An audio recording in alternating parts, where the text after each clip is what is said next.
Hey, what's up guys? Welcome to the wonderful world of Rux.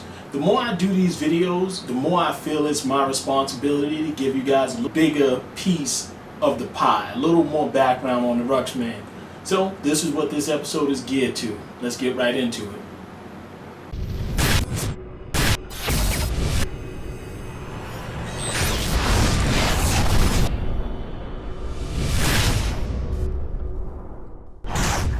You know, one of my first memories of being a kid, crawling to the edge of the bed and falling off trying to get into a Spider-Man penny bank. Now this memory is near and dear to me, not because it's necessarily my first memory, but it was the first time I ever heard my mother utter the words, and I think it was from that day forward that I knew me and my mother was gonna be alright. Because anyone who knows or who grew up in a black family, they know what that means. Is an explanation in itself. It's basically a sentiment, if you will, that basically expresses no sorrow whatsoever, because you've told the person that just went through what they went through about this event time and time again, and they still did it. Well, that was for me. So after busting my ass and falling in between the tight ass section between the bed and the radiator, in comes my pops to try to clean stuff up. So he comes in, he's like, "Damn, why? The boy done fell behind the radiator." And if any of y'all know my mom out there, you know what comes next. "Shut up, Johnny, because I told your motherfucking ass to watch the baby while I was making the damn food." Y'all, this type of shit was an everyday scene in my house. Now, let me give y'all a little background on my pops. Because in a word, pops was different. I mean, my pops was more like my homeboy, and my mom was more the disciplinary figure in the family. I remember one moment in particular that, sticks out more than any with my pops. It was parent-teacher night. I was in the 3rd grade, and I had been cutting up in class. I'd been doing everything. And my mother always goes to parent-teacher night. Well, for whatever reason, Jesus was with me this night because she decided to send my father. My mother was like, "Johnny, you going to this one?" And in true Pops fashion, he was like, "Come on, why?" Now they call my mother why. Well, anyway, I do remember the weight of the world coming off my shoulders and the relief I felt when I heard her say those words. "Johnny, you going to this one?" See, y'all, like I told y'all earlier, I had become the damn class clown, and I was getting in trouble every single day. Every day without fail. So I remember when it was time for Pops to come in, I remember feeling like, man, this is going to be good. Fast forward a little bit, me and my Pops are at parent-teacher night.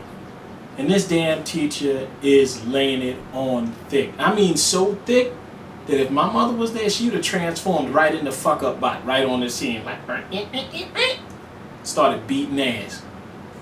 But thank God she wasn't there, and I had Pops. And this is how the scene played out. Miss 3rd grade teacher was all like, "Well, he has tremendous potential to be a leader in this class, but he decided that he wants to act out and be a distractive influence instead." Man, did we know what would have happened if my mother would have heard that shit? Well, anyway, she didn't hear it. And it was on to Pops, the master of small-time miracles. Very small, but small-time miracles indeed. So, while I love my moms, Pops was something to watch.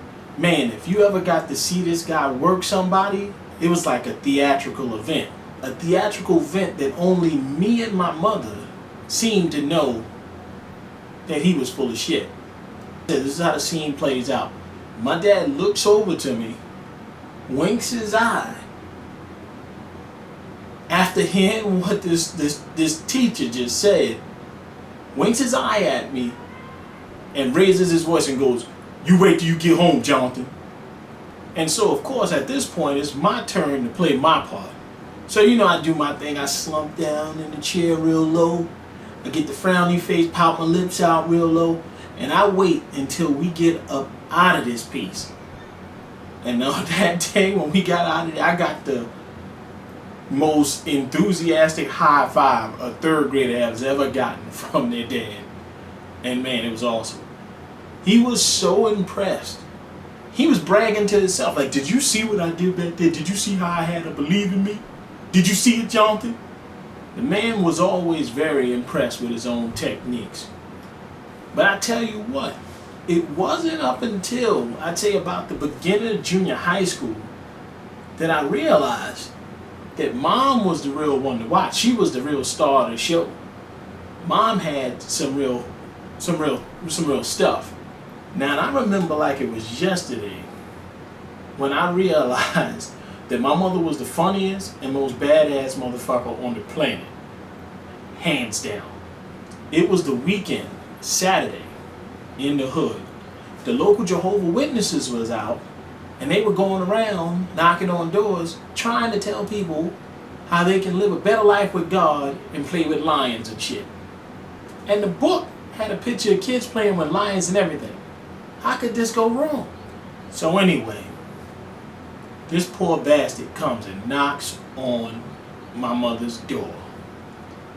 Now, in a real black woman house, if y'all know like I know, you don't answer that door. She don't care if Jesus is at that door. You don't touch that door unless she tell you to touch the door. And if you say something like Jesus is at the door, she gonna tell you he got away. Well, like I said, she was asleep and this fool came knocking.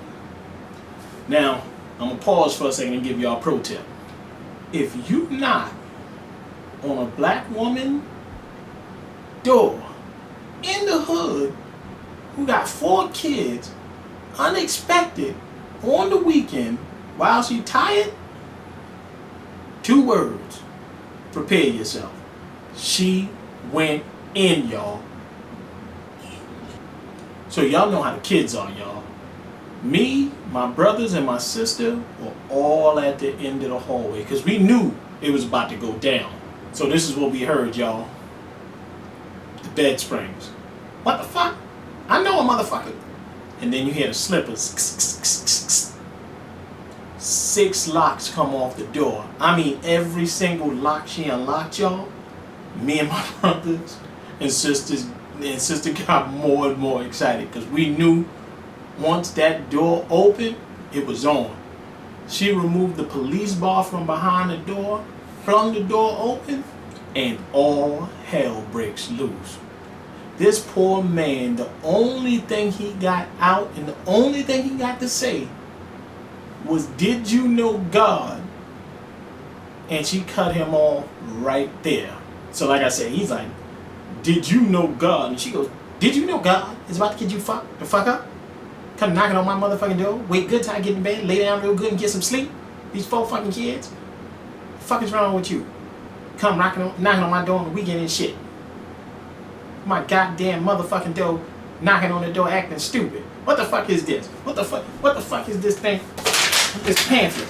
Talking about lions and shit. Sleeping with the kids.